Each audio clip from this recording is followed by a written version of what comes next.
Donc, quand on a fait la comptabilisation du stock, on a vu ça dans deux systèmes. Le premier système, c'était l'inventaire intermittent. Ailleurs, on l'appelle intermittent ou bien périodique. Ça veut dire dans une entreprise où on ne fait l'inventaire qu'une seule fois, au moins une seule fois par année. Par contre, l'autre système dans lequel on a fait pas mal de cas et exercices, ça concerne le système de l'inventaire permanent. Système de l'inventaire permanent, ça veut dire qu'à chaque mouvement entrée, sortie, même les charges connexes aux achats, on utilise le stock et le CMV, le coût des mouvements, le coût de marchandises vendues. D'accord? Et bien dans cette partie-là qui concerne la valorisation, l'évaluation du stock de marchandises, et ben on va faire les méthodes dans deux systèmes d'inventaire. Sauf que on va avoir plus d'exercices dans le système permanent. D'accord? Dans le système permanent, parce que les entreprises qui utilisent ces méthodes-là, la plupart, c'est des entreprises industrielles. C'est des manufacturières, c'est des entreprises de transformation, etc. D'accord? OK. On va aller doucement. Donc, à la fin d'un exercice financier, le comptable doit évaluer la valeur du stock de marchandises afin de pouvoir déterminer le coût des marchandises vendues ainsi que la marge bénéficiaire brute. Donc, comme je vous l'avais dit tout à l'heure, on utilise ces méthodes-là au moment où il y a des entrées pour valoriser le stock final, au moment de l'achat, OK? Ou bien après l'achat. Deuxième chose, c'est qu'il faut déterminer la valeur de la marchandise vendue. Et qui dit vendu, dès que le stock après-vente, il faut qu'il soit valorisé. Et enfin, à la fin d'une période, surtout la fin d'année, on va valoriser le stock final qu'on va compter, on va le valoriser avec l'une des trois méthodes qu'on va voir ensemble durant cette séance. Donc, comme je vous l'avais déjà dit, nous avons la méthode du coût propre, la méthode du coût moyen pondéré, ou bien le coût moyen unitaire pondéré, ou bien le coût unitaire moyen pondéré, c'est la même chose, et la méthode de l'épuisement successif, premier entrée, premier sortie. Ça veut dire, on est le 11e jour du mois, on veut vendre, donc on veut vendre, ben la valeur sera la valeur de la première entrée du premier jour. D'accord? Et si à la fin du mois, le stock final, il sera basé sur l'utilisation de cette méthode durant le mois ou bien durant l'année. D'accord? On continue. On prend un exemple. Donc, si vous allez à la page 177, on va commencer par la première méthode, qui est la méthode du coût propre. La méthode du coût propre. La méthode du coût propre, vous allez voir, ce n'est pas difficile, c'est hyper simple. Vous allez voir, on va prendre le tableau que vous avez dans la page 170. Nous avons la date, nous avons les opérations,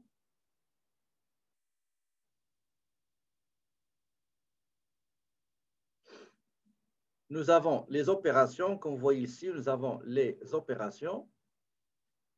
Vous avez un solde d'ouverture, donc 3 unités, c'est les planches à neige. Vous avez le prix d'achat, c'est 3. Donc, nous avons un stock d'ouverture du mois de janvier de 345 $. Le janvier le 28, on a fait des achats, donc des planches à 118 $ l'unité. Donc, si vous prenez, regardez, si vous prenez 10, multiplié par 110, égale 1180. Ça veut dire que le stock fin de la période,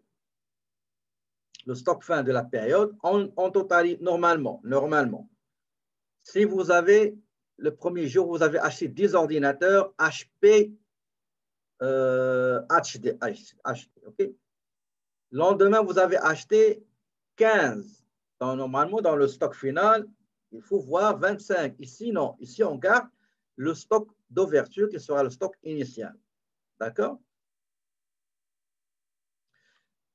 Donc, vous avez des achats, vous avez un retour de marchandises, de planches, une seule planche qu'on a retourné au fournisseur pour défectuosité. Nous avons le 26 des achats et le 12 octobre des achats. Donc, en total, on a 60 articles avec une valeur de 745. D'accord? Donc, regardez, si on prend 745 moins comment dirais-je, le stock d'ouverture, plus ce qu'on a retourné, les 122, ben vous allez trouver, qu'est-ce que vous allez trouver? Est-ce que vous pouvez m'écrire qu'est-ce que vous allez trouver? La méthode du coût propre. Qu'est-ce que ça veut dire? Si on lit la petite définition, la petite bonne définition donnée par votre cours dans la page 178, en bas, vous allez voir que la méthode du coût propre consiste à déterminer la valeur de chaque article en stock final. Donc, ajouter stock final comme ça pour ne pas se tromper. La méthode du coût propre consiste à déterminer la valeur de chaque article en stock à partir d'un document officiel comme une facture d'achat ou encore une fiche de production. D'accord? Qu'est-ce que ça veut dire?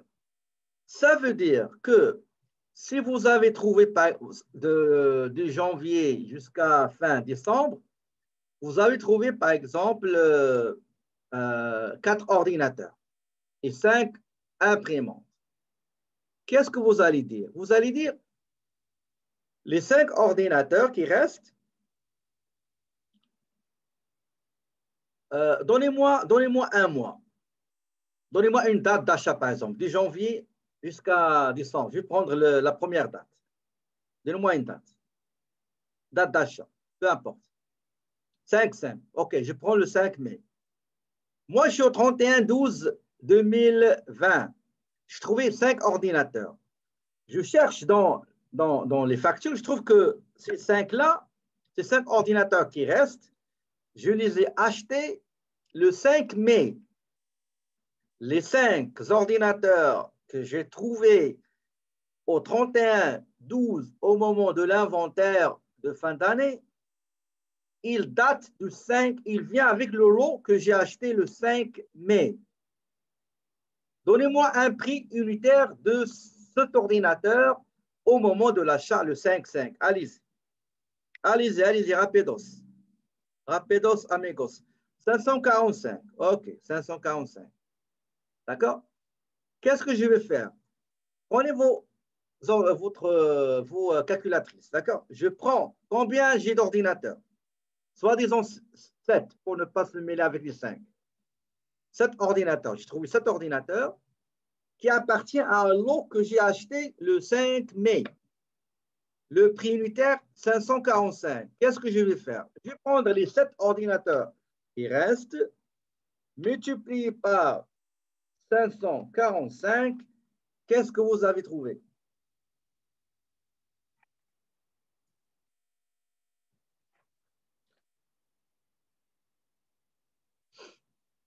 Donc, vous avez trouvé exactement, vous avez trouvé 3000, je ne sais pas, 19 075, je n'ai pas compris. OK. Donc, vous avez trouvé 3815. D'accord? Ça, c'est pour ordinateur. D'accord? Ordinateur de bureau, soi-disant de bureau. Et combien on a trouvé d'imprimantes? Combien d'imprimantes on a trouvé dans le stock de fin d'année? Combien? Donc, on a trouvé 7 ordinateurs. Et combien d'imprimantes? Donnez-moi un nombre. Donnez-moi un nombre, peu importe. 4. OK, 4 ordinateurs. Donnez-moi une date d'achat du janvier au fin décembre. D'achat d'imprimantes. Donnez-moi une autre date. Allez-y. Soyez plus rapide que l'autre. Donnez-moi une date. Le 30 juin. OK. Ah, non. Je vais prendre le 21 mars. C'est le premier. OK. Je prends le 21 mars. Pas grave. 21 mars. Donc, donnez-moi un prix unitaire correspond à ces imprimantes que j'ai achetées le 21 mars. Donnez-moi un prix. 200 $. OK. Donc, 200 $. Quand j'ai fait l'inventaire, j'ai trouvé 7 ordinateurs de bureau HP et j'ai trouvé 4 imprimantes Brother sans Wi-Fi, réseau, etc. J'ai trouvé 4 imprimantes. Qu'est-ce que je vais faire? Je vais aller chercher la facture de ce lot-là. J'ai checké, j'ai trouvé que je les ai achetés à 200 $. Qu'est-ce que je vais faire? Je vais prendre 4 imprimantes multipliées par 200 $ et ça va donner 800 $. D'accord? Donc, pardon, 4 imprimantes multipliées par 200 $ parce que c'est le prix unitaire d'achat d'un lot à qui appartiennent ces 4 imprimantes. Donc, le total sera combien? Du stock. Oui, effectivement, 800 $ pour les imprimantes. Et sera 4615. 4615. L'exercice que vous avez fait, ce n'est pas moi, c'est vous qui avez fait cet exercice-là. Vous aurez le même dans l'examen. Donc, je ne vois pas que vous aurez de la difficulté à le faire merveilleusement. D'accord? Est-ce que vous avez compris ou bien je donne un autre exemple avant de voir l'exemple des cours? D'accord? Ben, essayez un autre. OK. Voilà. Donnez-moi un article. OK? Donnez-moi un article. Et prenez note, s'il vous plaît, parce qu'on va faire des calculs. Donnez-moi un article, n'importe quel article. Voiture. OK. Je prends voiture. Donnez-moi date d'achat, la date d'acquisition.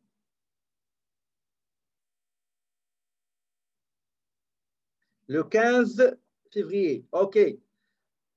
Donnez-moi le prix unitaire. On va aller doucement. OK. Donnez-moi le prix unitaire. Donnez-moi un prix unitaire. 25 000. OK. Donnez-moi combien vous avez trouvé d'auto fin de l'année. Au 31-12. Combien vous avez trouvé d'auto? 3 autos. Allez-y. Donnez-moi autre article.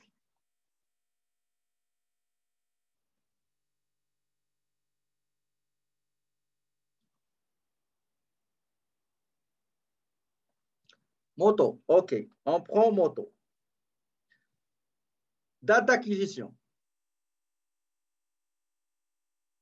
Et le prix unitaire. Le 23 mars. OK. 23 mars. Prix unitaire, 1200. Combien vous avez trouvé à la fin de l'exercice? 6. Donnez-moi un autre article. Bateau. Avion. Train.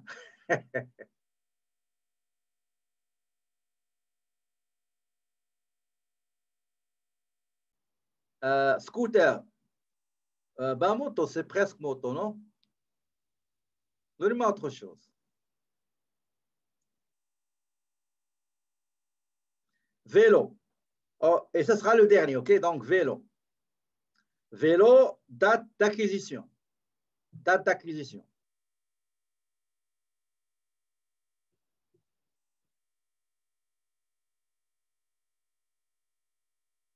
Le 1er mai. Je ne sais pas qu'est-ce que vous avez avec le mai. Il n'y a pas d'octobre, il n'y a pas de septembre. Le prix unitaire. Le prix unitaire. 800. 800, OK? 800. Combien vous avez trouvé fin de l'exercice? 20, OK. Je vous donne 2 minutes. Vous allez me calculer le prix, le stock de fin de période avec la méthode du coût propre.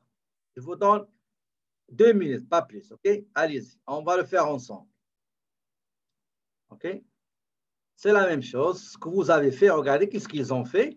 Ils ont trouvé 8 planches. Pour donner la valeur à ce stock final, ils ont pris les 2 planches. Regardez, ils ont dit les 2 planches. Les 2 planches proviennent de l'achat du 15 mars. Et le prix unitaire du 15 mars, c'est 122. Ils ont pris 2 multipliés par le prix de ce lot acheté le 15 mars. Et on a trouvé 244. Parce qu'à la fin, ils ont trouvé 8 planches. Donc, 2 proviennent de l'achat du 15 mars et les 6 qui restent proviennent du 12 octobre. Maintenant, ce que vous voyez côté droit, c'est l'état partiel des résultats. Donc, les ventes, on veut dire qu'on a déjà vu qu'ils ont vendu 52 planches à 225. Donc, les ventes, c'est 11 700. Le stock de marchandises début, c'est déjà connu. Regardez la page ou la diapo précédente nous indique qu'il y avait 345. Vous voyez, 345. Les achats, on les a calculés tout à l'heure. D'accord? Tout à l'heure, on les a calculés. Tout le monde m'a écrit 7232. Excellent, c'est bon. Les achats, c'est ça les prix des achats. Il ne faut pas, c'est les achats, c'est les quantités achetées multipliées par prix unitaire d'achat. Et on a trouvé que c'est 7232. D'accord? Les rendus et rabais sur achat, d'où viennent les 122? À votre avis, d'où viennent les 122? Dites-moi, s'il vous plaît, d'où viennent les 122? Le retour. OK. Où vous avez vu le retour? Où vous avez constaté le retour? Quel est le document qui vous a montré comme quoi il vous a indiqué qu'il y avait le tableau? Exactement. Exactement. Donc, si on revient à la fiche, ce qu'on appelle fiche de suivi de stock, ben, on remarque qu'il y avait un retour. Et normalement, pour calculer les achats nets, je dois prendre tous les achats que j'ai achetés, moins ce que je ne gardais plus. Je ne gardais plus parce qu'ils sont endommagés, ils sont défectueux, etc. Donc, j'ai fait retourner ces articles-là. Ils ne sont plus achetés. Donc, je compte uniquement les achats achetés conformes et acceptés. Donc, ça va vous donner achat net de 7110. D'accord? Donc, 7110. Si je prends stock initial plus 7110, c'est-à-dire achat net, ça va me donner le coût de marchandises disponible à la vente. Stock de marchandises à la fin, c'est ça le plus important qu'on a calculé tout à l'heure. Regardez, tout à l'heure, vous m'avez calculé 98 200, on va les mettre ici. 1024, on va les mettre ici. D'accord? Le coût des marchandises vendues, c'est simple. Je prends les ventes moins, comment dirais-je, le coût de marchandises vendues égale stock initial plus achat moins le stock final que j'ai déterminé et ça m'a donné le coût de marchandises vendues. Je prends les ventes moins les ventes nettes, bien sûr, moins coût des marchandises vendues, ça va me donner la marge bénéficiaire brute. Si je veux savoir le pourcentage de la marge bénéficiaire brute, qu'est-ce que vous allez faire? On l'a déjà vu. on va calculer ensemble le taux de la marge bénéficiaire pour cette étape partielle des résultats.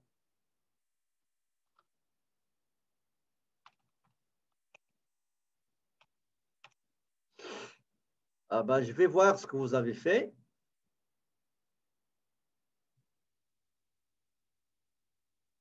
Exactement. Effectivement, c'est ça. C'est ça. Effectivement, c'est ça. Non, pas le bénéfice net. Non, pas le bénéfice net. Ça, c'est la marge bénéficiaire brute. D'accord? Brute.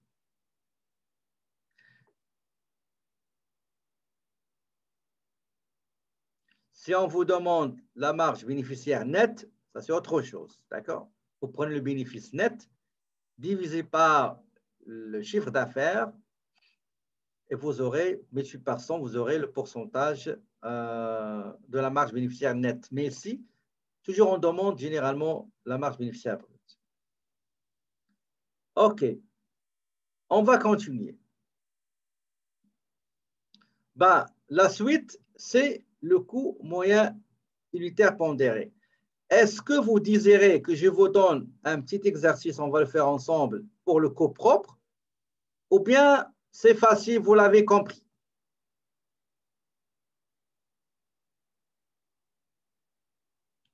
Très bien, on va avancer. Excellent. Très bien.